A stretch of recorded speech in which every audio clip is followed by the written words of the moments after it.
Joseph Vijay எனும் நான்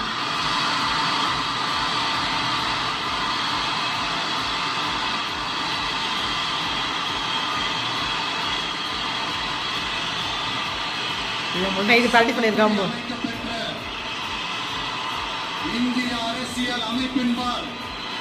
அம்பேத்கர் நம்பிக்கையும் மாறாப்பற்றும் கொண்டிருப்பேன் என்றும் இந்திய நாட்டின் ஒப்பில்லாத முழு முதல் ஆட்சியையும் ஒருமையையும் நிலை நிறுத்துவேன் என்றும் தமிழ்நாட்டு அரசின் முதலமைச்சராக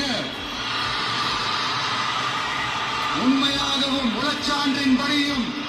என் கடமைகளை நிறைவேற்றுவேன் என்றும் அரசியல் அமைப்பிற்கும் சட்டத்திற்கும் இணங்க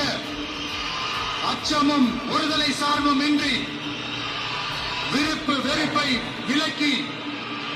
பலதரப்பட்ட மக்கள் அனைவருக்கும் நேர்மையானதை செய்வேன் என்றும் ஆண்டவன் மீது ஆணையிட்டு